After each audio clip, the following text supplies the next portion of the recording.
Hello, everyone, and welcome to our podcast where we dive into the world of energy, trade, and shipping. I'm your host, Trisha, and today we have an insightful discussion lined up. Joining me is our esteemed guest, Sandesh, a seasoned expert in energy markets. So, welcome to our podcast, Sandesh. Thank you, Trisha. Always happy to be with you. So, without any further ado, I guess let's continue with our discussion where we left off on the refining sector the last time. We will be continuing on the shipping sector in this episode. So, today we have a special guest with us, Rishabh, who would be also joining us in our discussion. So, welcome to our podcast, Rishabh.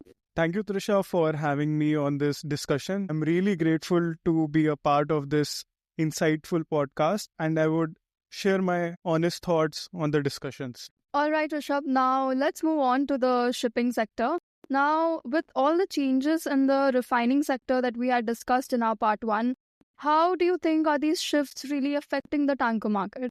That's a great question, Trisha. I feel the shifts in the refining are having a very significant impact on the tanker market as well. As refiners adapt to produce cleaner fuels and as demand for traditional oil products, declines in some region, we are seeing a major shift in trade patterns as well. Longer haul routes are becoming more common as refineries in regions like Middle East and Asia are increasing supply. Longer haul routes are becoming more common as refineries in regions like the Middle East and Asia increasingly supply markets in Europe and North America.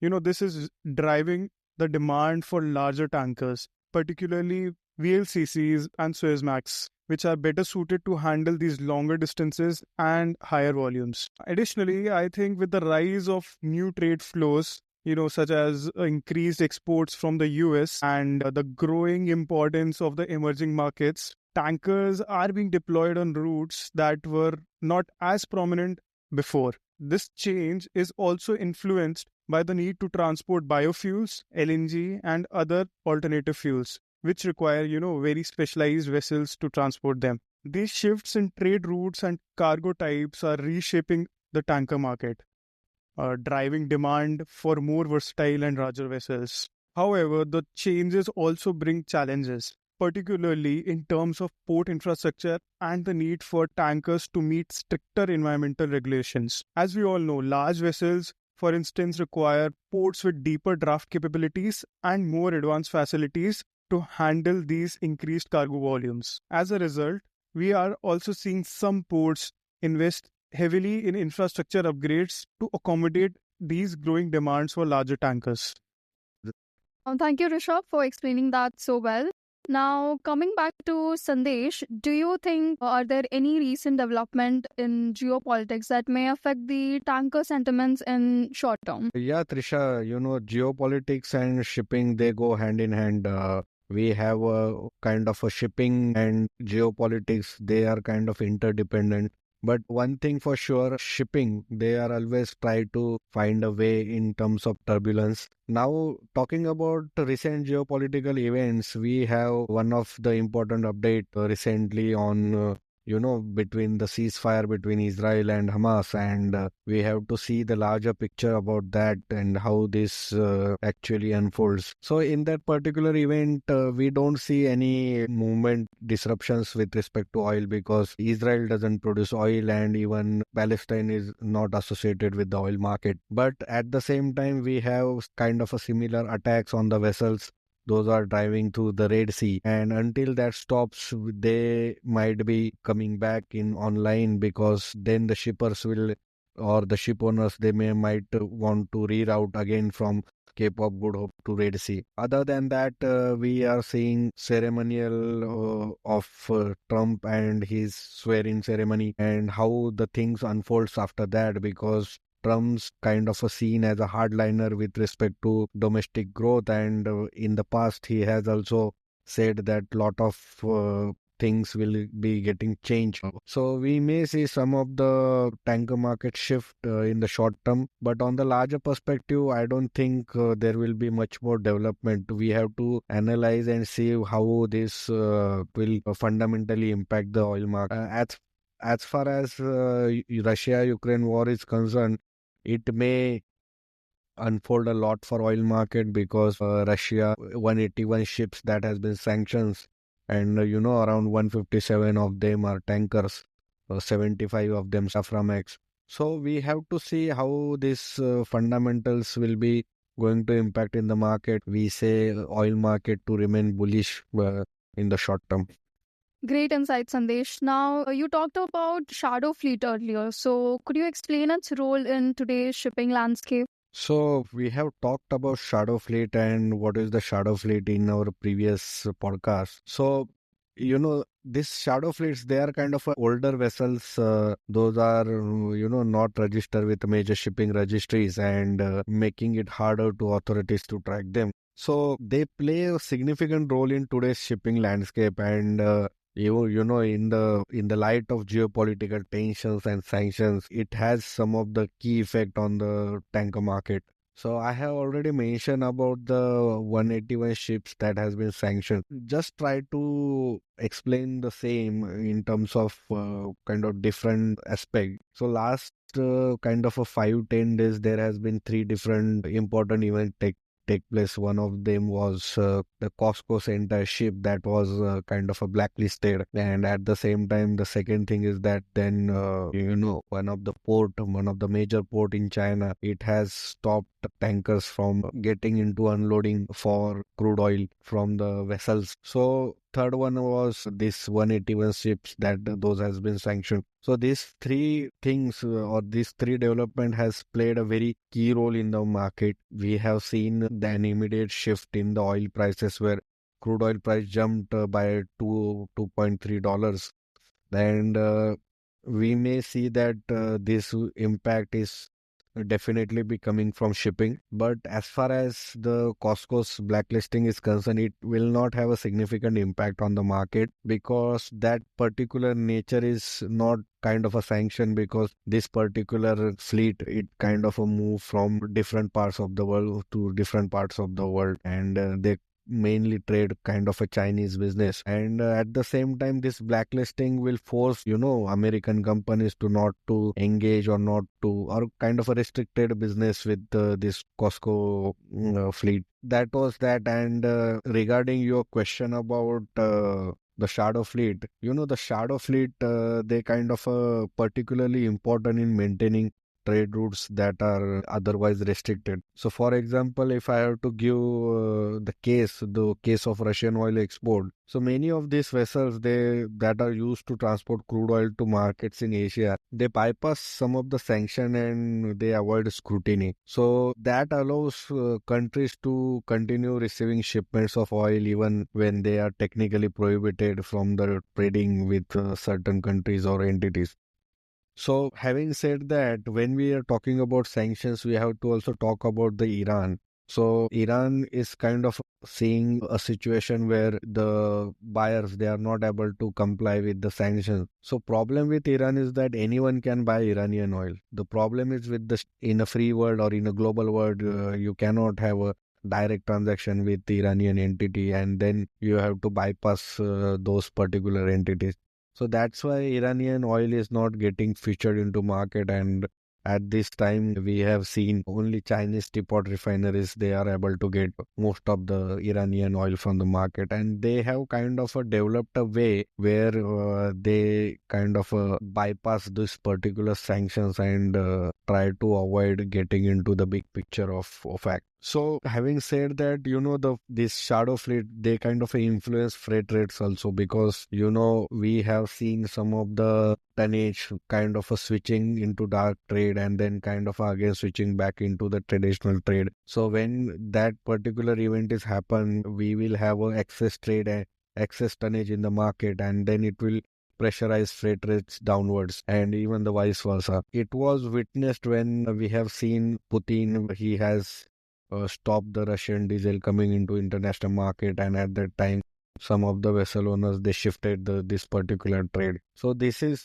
how these fleets, they are continually impacting the freight rates. So this shadow fleet, they are often older and less efficient. So for a similar cargo which supposed to be getting to newer modern efficient tonnage, when it is passed to this shadow fleet, the eventually freight rates getting discounted. So at the same time, it has a negative effect on the modern tonnage because they are not getting that particular enough cargo due to this freight rate factor. So they are impacting the market. They are impacting market because they kind of serve the routes those are not served by mainstream regulated carriers. And in short term, we don't see any significant backlash or disruptions in the trade or in the freight rates, but it can lead to the market distortions in the long run because we may see major fleet coming into online and several new vessels they got delivered, and then there will be a cutthroat competition in the market for the tankers to get significant or kind of a freight rates those ship owners favored into. So we have seen 600 such vessels globally doing this dark business, and around 180 or 200 kind of vessels those has been sanctioned, and they are not able to continue that particular business. And we have a declined fleet of dark vessels or shadow fleet. At the same time, we have higher number of deliveries in the coming months. So it's a kind of a blackened picture right now because we are not able to see, and it's kind of a complex operations of this dark fleet because they kind of managing global trade flows and tracking movement of goods. So it creates uncertainty into the market, and that's why ship owners and even some of the analysts, for them it is kind of a difficult to forecast the shipping cost and plan logistics. Now, Sandesh, what about the fleet growth? In the sense, is the industry at any risk of oversupply? So, Trisha, the fleet growth is a critical issue for the tanker industry, and there is certainly a risk of oversupply, and it is particularly in certain segment. We can say that particularly in the product tanker market segment. So, over the past few years, we have seen a steady increase in tanker orders, and it was mainly driven by expectation of higher demand for crude oil and petroleum products. So, however, the market that has been more volatile than anticipated, with the demand fluctuating due to factors like kind of a geopolitical tensions, then shift in energy consumption, and the global push for decarbonization. So, in particularly, the order books for larger vessels like VLCCs and Suezmax tankers, they are quite substantial. And if demand doesn't keep pace with this expansion, we could see an oversupply in these segments. So, this could lead to a lower freight rates, as we know that too many vessels would be competing for the same cargo, and then it may driving prices down and reducing profitability for the operators. Let me give you some stats about the global tanker tonnage and their status by age. We can say that a significant number of vessels, they are kind of a 20 years old and will require a replacement in the coming years. When we talk about the crude oil tanker market, we see that VLCC and Suezmax both each having 16% of fleet. They will be, need to replace by 2030. And then we have Aframaxes where 22% fleet need to be replaced by 2030. So together we can say that there are more than 400 such vessels that needs a replacement by 2030. Then coming into the product market, we can say that more than 550 such vessels or from the entire product tanker market that need to be replaced by 2030.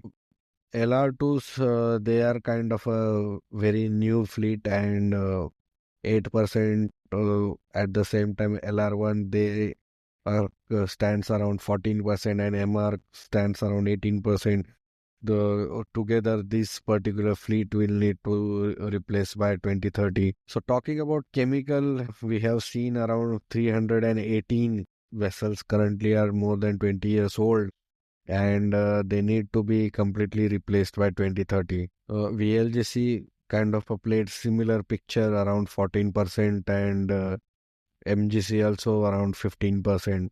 But the LGC, that is larger gas carriers, those are kind of a leading in the tanker sector, and 24% of the entire fleet entire fleet of current vessels needs to be replaced by 2030. So LGC is kind of a key concern because the order book is not that high, and we expect that some of the key business trades will be carrying out on LGC tankers such as ammonia and LPG for the short haul. Now, as far as LNG carriers are concerned, the entire fleet is pretty much, younger, just behind LR2.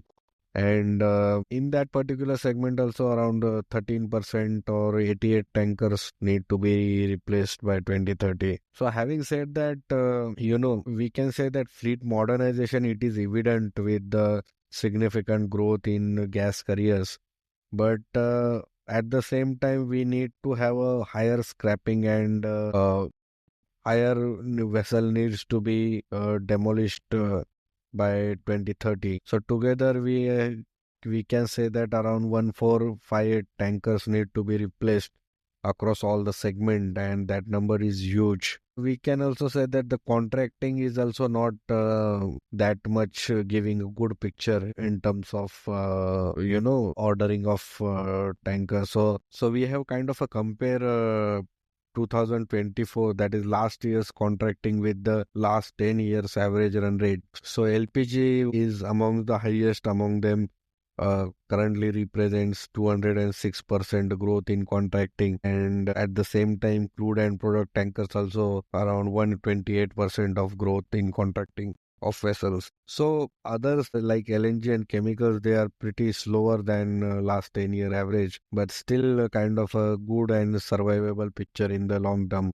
But having said that, why this contracting situation is played a key role in the tanker market? Because the valuation of tankers is currently very, very high. It is higher for some months, it was also higher in the last 10 years. So currently, new build VLCC at Korean yards, you can get it for 130 millions. At the same time, LNGC vehicles, LNGC carriers, they can be developed around $257 million. Now, at the same time, the resale costs are even higher than new build cost, and for the same VLCC, resale now is around 18 millions higher than the new build prices. So it kind of played a kind of a shaky picture when we see the tonnage valuation. So yeah, we may see a significant growth in LR2s and LR1s, even in the MR, that is product tankers. Overall growth will be kind of a maximum in the coming years. So moreover, if I have to say, the risk of oversupply is compounded by the increasing focus on sustainability as well as the financial growth. So as a stricter environmental regulations, they might come into play for older and less efficient vessels, and they may be eventually phased out. So creating a gap between the supply of tankers and demand, they are kind of a more eco-friendly modern vessels. So this could lead to temporary imbalance in the market where, newer vessels, they are kind of in high demand, but overall fleet capacity may still be larger than needed. So to sum up, I will say that the tanker fleet expansion is necessary because we need to meet a future demand. But the real risk of oversupply if the growth outpaces recovery of global trade and then the shift towards cleaner fuels. So the industry will need to carefully manage fleet growth and ensure that new vessels are aligned with the changing market dynamics to avoid an oversupply situation. Now, Sandesh, what about sustainability? It is quite a hot topic in shipping too. So, what do you think are the steps that the industry is taking to reduce its environmental impact?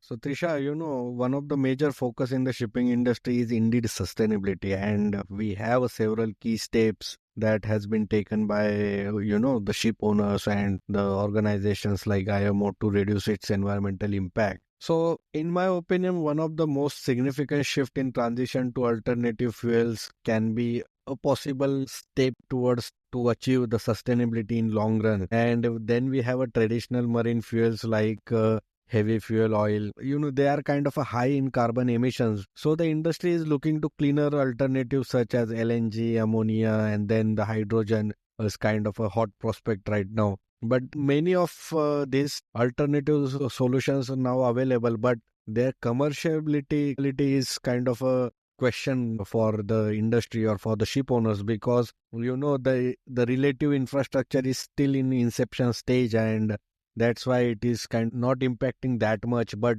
for ship owners, it's a kind of a opportunity. But that opportunity is coming with the cost. But this entire cost, they are kind of going towards the end consumers. So these clean alternatives, these fuels, they produce fewer emissions, and LNG in particular is already being used in some vessels to reduce sulfur and particulate matter. So you can ask me what could be the fuel for future, but I can still say that there is not a definitive answer, and then we can have a debate on the same. But if we can say that there could be a transitional fuel, then LNG is kind of an answer to the shipping industry, because now LNG is the relative infrastructure is specifically present, and then several bunkering vessel is going to be built in the next 2 to 3 4 years, and it will have a good support for the shipping industry. But however, there are still challenges with the infrastructure required to support these alternative fuels, as well as the need to scale up production, because we know we have a large vessels in the world currently on the water, but very few are capable to source LNG as an alternative fuel. And even in that case, then supply side, if we concern, then we have seen significant lesser vessels need to be present for the supplying this LNG as a bunker. In addition to switching to alternative fuels, we have kind of another way of achieving sustainability is retrofitting existing vessels with the cleaner technologies. So many older ships, they are now being fitted with the scrubbers, and they kind of use that to reduce sulfur emissions, or are being equipped with more efficient engines and hull designs to lower fuel consumption. So these retrofits, they can help extend the life of existing vessels while improving their environmental performance. But at the same time, they are coming with the cost. So if you just take an example of VLCC, so retrofitting scrubber on the existing VLCC that is on older tonnage, it takes around 3.2 to 3.5 million dollars. At the same time, for Suezmax, it takes around 2.7 million dollars, and even for Aframax, around $2 million. So that entire cost has to be get utilized somewhere. But now we have seen in the recent days that the spread between VLSFO and HSFO is contracting below, around $150-$160. So that is kind of a concern for ship owners, because they are not able to achieve the significant momentum. But yes, together we can say that scrubber installation is a solution. Scrubber retrofitting has to be performed to achieve this sustainability. Now, having said that, also the other important aspect is regulatory pressures, and these regulatory pressures are coming from the international bodies like IMO, because they are setting ambitious targets to reduce shipping emissions. So it includes a goal to cut the carbon emission by at least 50% by 2050, and compared to 2008 levels. So to meet these targets, shipping companies, they are investing in technologies like improve fuel efficiency, reduce greenhouse gas emissions, and minimize environmental harm. So the introduction of carbon pricing mechanisms and stricter emission standards, they kind of are pushing companies or pushing ship owners to adopt the cleaner technologies faster. Having said that, it is not just ship owners, but even the cargo owners, those are the importers, then those are shippers. Those are also kind of keen to help this shipping industry to reduce their emissions. So they are also now, preferring new, modern, efficient tonnage, so that they can reduce their own carbon footprint. So moreover, the industry is exploring new innovations such as kind of a wind-assisted propulsion and air lubrication systems to reduce the fuel consumption and lower emissions. So we have seen some of the new vessels from MOL, then K-Line, those are kind of engaged into this particular installations and new technologies. Wind assisted propulsions, for instance, they use sails or rotors to harness wind power, and thereby they reducing the reliance on conventional fuel. So on a summarize, if I have to say, the shipping industry is taking a multi-faced approach to sustainability. So it needs to combine alternative fuels, then the retrofitting technologies, and the regulatory compliance to reduce environmental impact. Now, we see a lot of emerging markets that are coming into the picture currently. So, like, do you think the emerging markets that are playing such a big role in refining, are they equally significant for the shipping industry? So yes, Trisha, these emerging markets, they are becoming increasingly significant, and it's not just for refining but also for shipping. So we have seen regions like Africa and Latin America, they are kind of playing a larger role in global trade, and this shift, it is kind of a directly influencing shipping dynamics. So as these markets grow, there is a rising demand for both crude oil and refined products, and that is driving increased shipping volumes to and from this particular region. So in Africa, for example, if I have to give, there is a growing need for both oil exports and importation of refined products. So we have seen many African countries, they kind of have a mechanism where they are kind of a larger oil producers, but at the same time they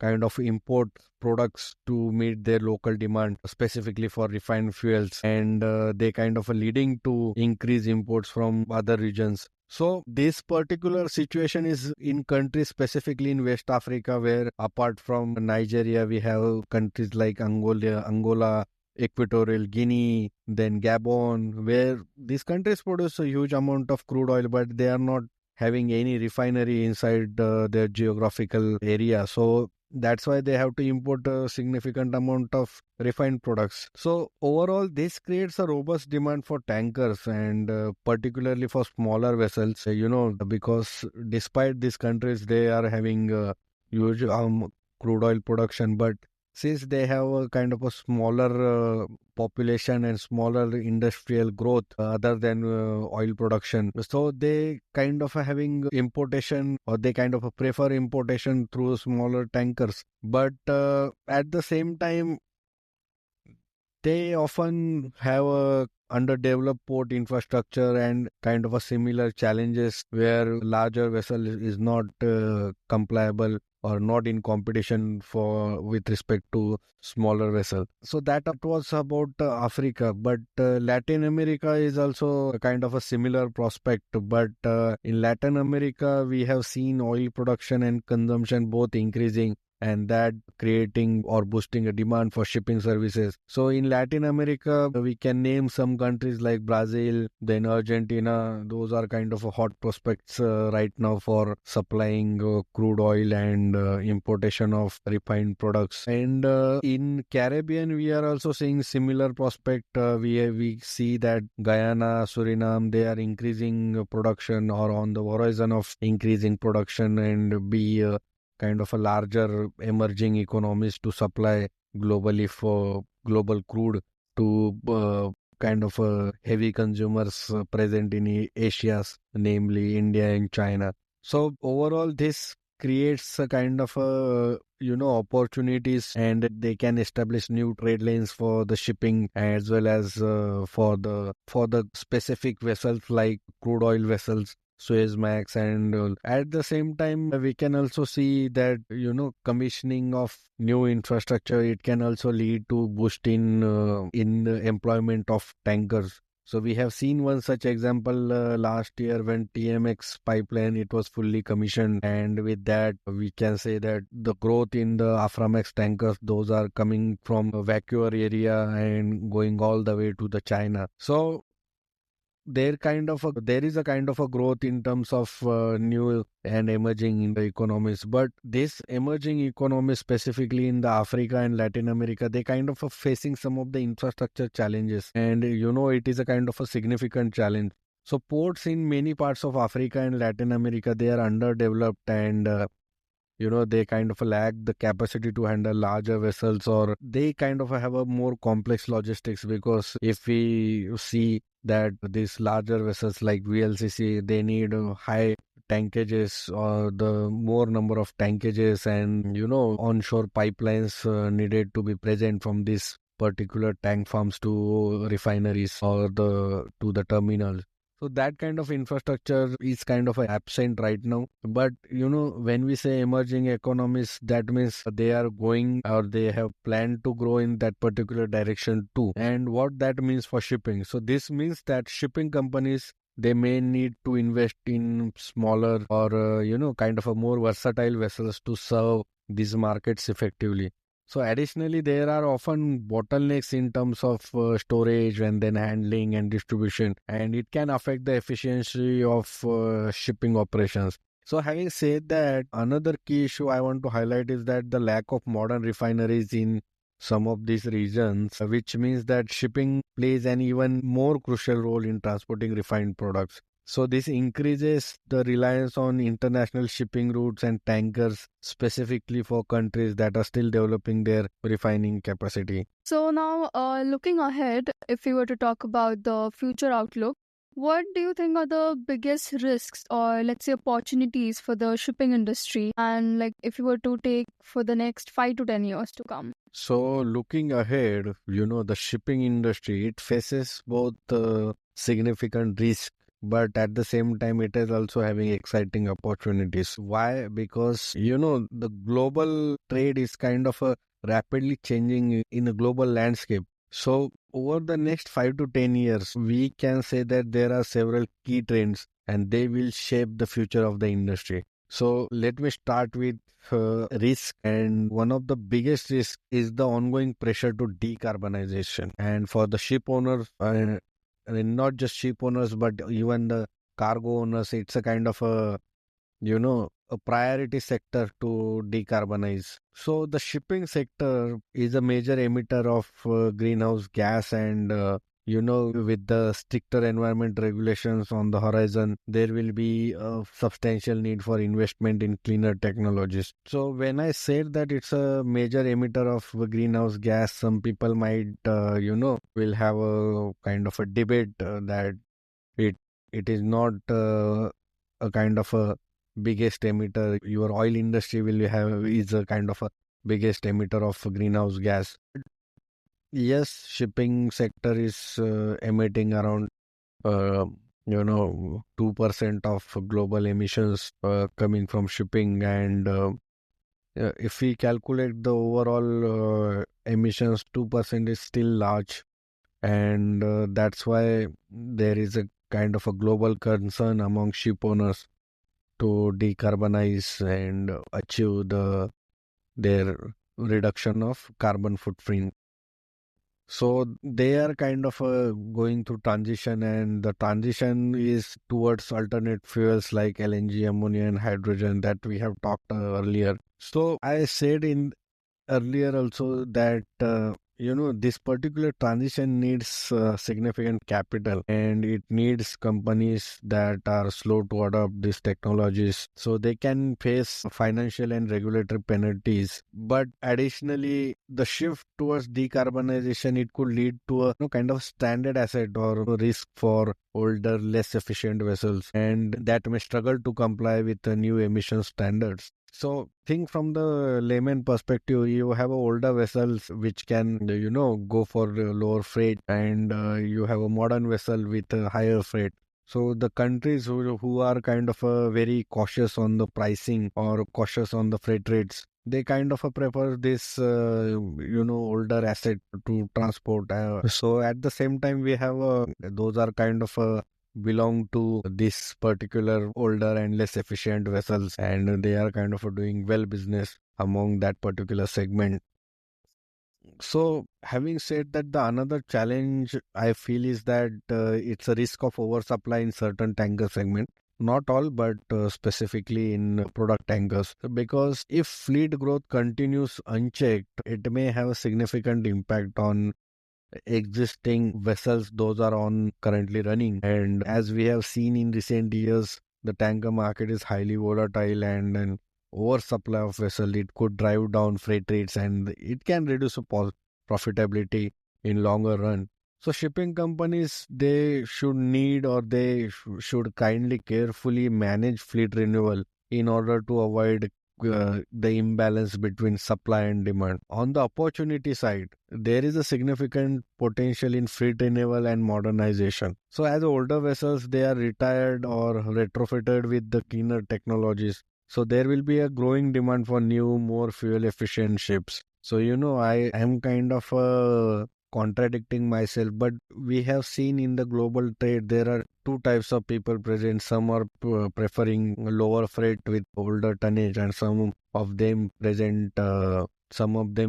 prefer modern tonnage with higher freight. And it is all about how much momentum or how much your dedication to reduce your carbon footprint and to achieve decarbonization. So as a cargo owner and even as a ship owner, both of them kind of have their own choice and how to achieve their sustainability goals. But overall, this presents a particular opportunity for shipbuilders and operators who, they can invest in innovative sustainable technologies that can reduce emissions and improve operational efficiency.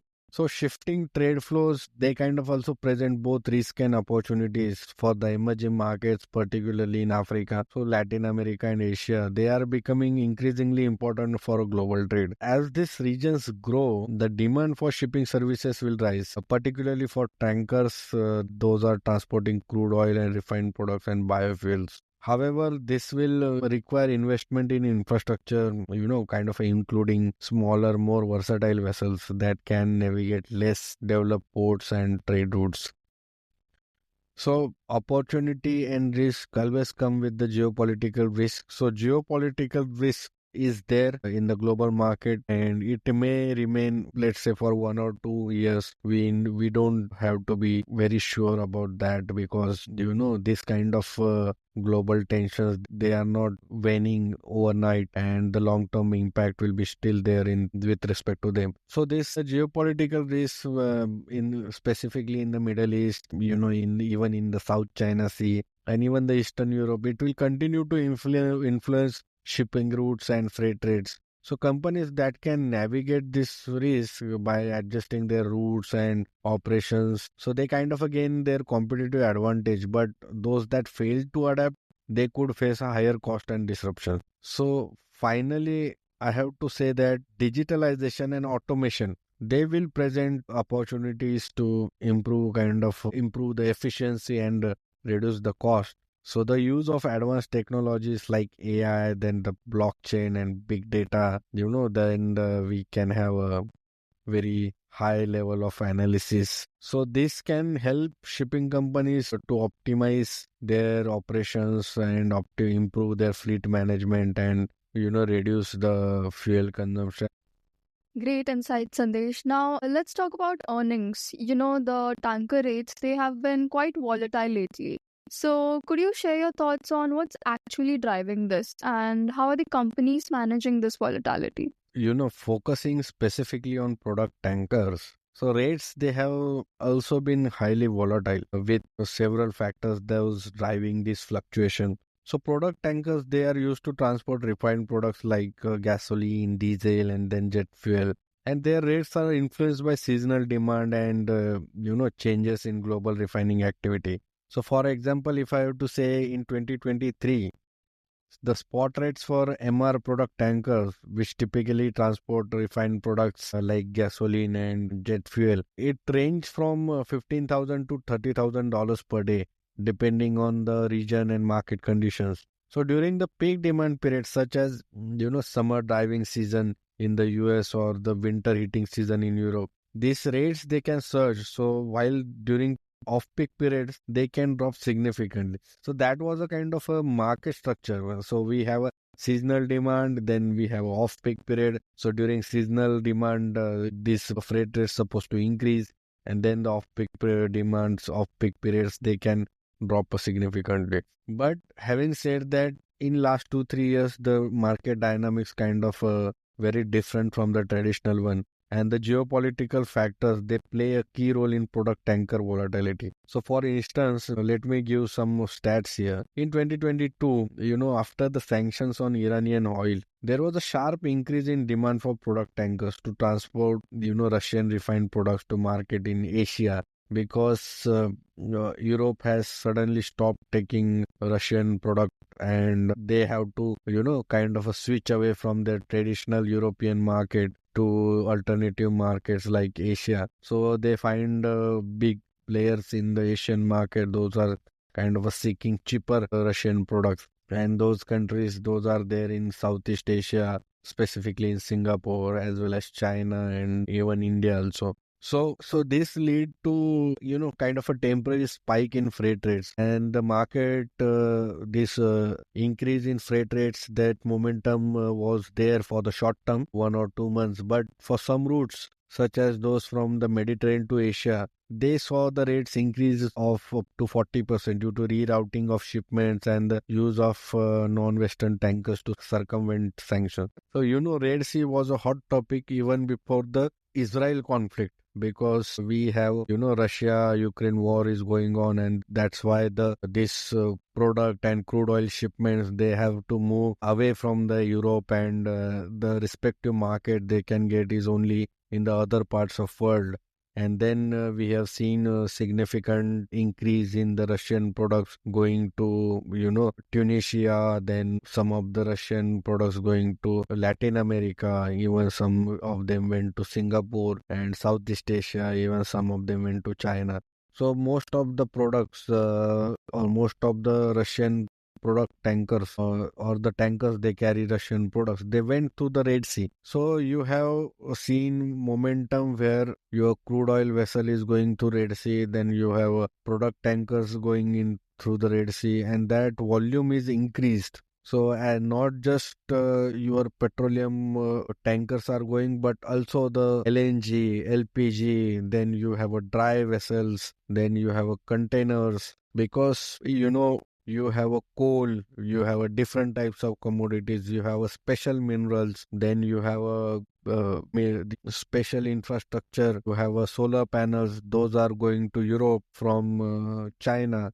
So these all vessel traffic has increased in the Red Sea, and then the Red Sea was kind of a hot topic before the Israel war. And when the Israel war broke out, Israel-Hamas war broke out, the Red Sea and the attacks on the Red Sea, it kind of hugely affecting the traffic, and the rerouting majorly taken place in that particular time, just after the Houthis trying to attack on the ships. So when we have a rerouting, it's not just a simple rerouting. It has a domino effect, because rerouting cost product tankers to increase voyage by around 18-19 days, and then the employment of this particular tankers, it increased, and at the same time the ballasters, it takes longer time for them to return back to the loading region, and that's why there was a shortage of those particular tankers, the tonnage level getting decreased day by day, and that's why there was a massive rise in the earnings. There was a massive fluctuation during last 2-3 years, and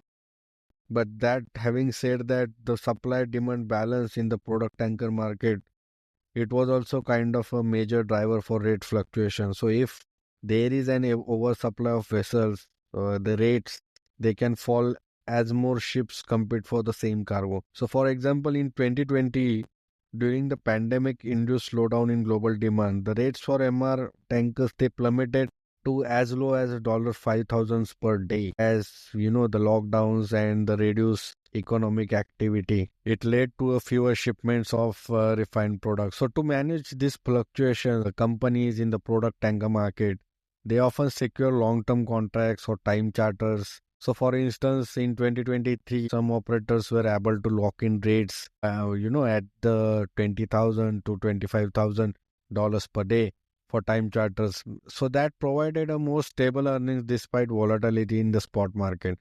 And at the same time, there was another strategy in place, is kind of a fleet diversification, where companies operate different types of product tankers, from small handy size vessel to large LR2 and LR1 tankers. So they kind of do that to spread risk across various market segments and various routes.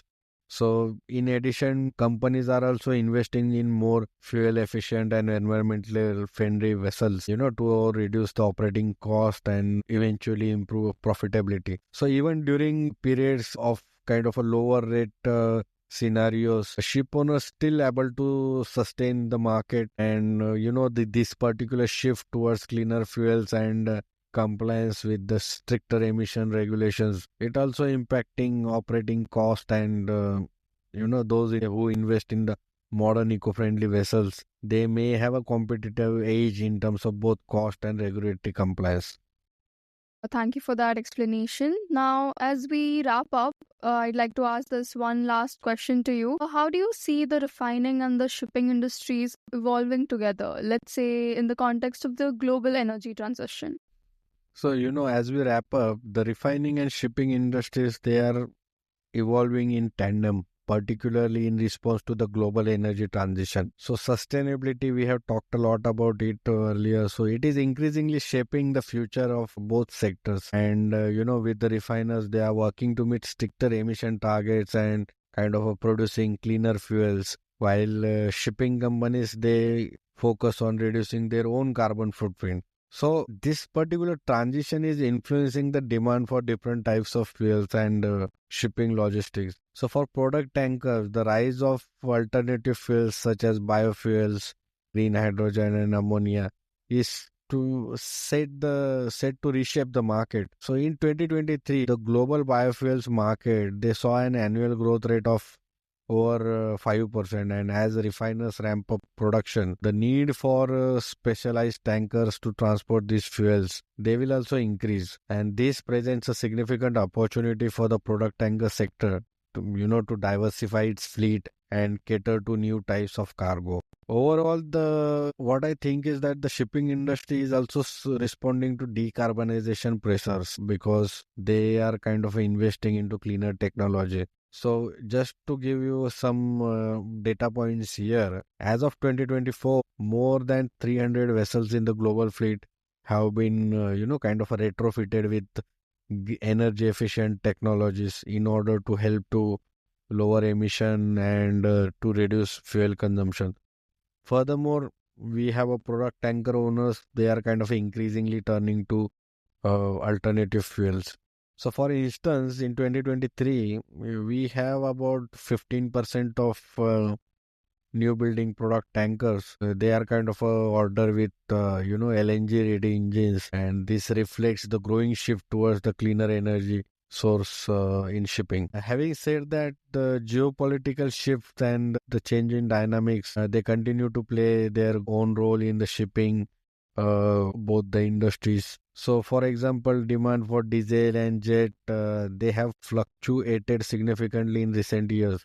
So, in 2022, the IEA, they projected the global demand for diesel, it kind of surpassed 31 million barrels per day, and much of the growth that will be driven by emerging markets like Asia and Africa. So this particular demand, it will continue to drive the need for product tankers, and specifically in the regions with growing refining capacity. So in terms of tanker rates, product tanker markets, they are also kind of experiencing volatility. So in 2022, the average spot rates for, kind of a medium range product tankers, they range from $20,000 to $40,000 per day, kind of a depending on the region and market conditions. So this is a significant fluctuation from 2020, where the rates fall below $5,000 per day due to pandemic related disruption. So the rates, they have been largely influenced by factors such as seasonal demand, geographical tension, and then shifting to trade routes. So looking ahead, my opinion is that the industry may face some of the challenges adapting to these particular shifts, but at the same time, they will kind of a struggle to maintain the profitability if they will kind of a harsh on adopting these particular shifts. So the transition to cleaner fuel and need for specialized vessel, it will require some of the investment, but those can innovate and meet these new demands, they will be well positioned for the future success. So companies that focuses on, feed diversification, retrofitting technologies, and embracing digital tools to optimize operations will have a competitive edge in the managing the volatility and even the risk associated with the global energy transition. And having said that, I also think that there could be a good future ahead for the shipping industry, because we may expect that the demand for tankers will continue despite we have seeing not so positive news from China. But once we have significant stimulus present in the Chinese market, demand can any bounce back any time, and it can lead to the fleet employment on a larger scale, and then it can also put upward pressure on freight rates. So overall, we may see that there is kind of a very good days ahead for the refining and shipping industry. Thank you so much, Sandesh, for such an enlightening session that we had. And I'm sure our listeners have also gained valuable insights into the challenges and opportunities that we discussed in refining and shipping. Thank you, Trisha. It's always been pleasure to share my thoughts with you and to our viewers. Thank you, Trisha. And I guess with that, I'd also like to thank all our listeners for tuning into our podcast. Don't forget to share and subscribe and join us for our next episode. Until then, navigate safely and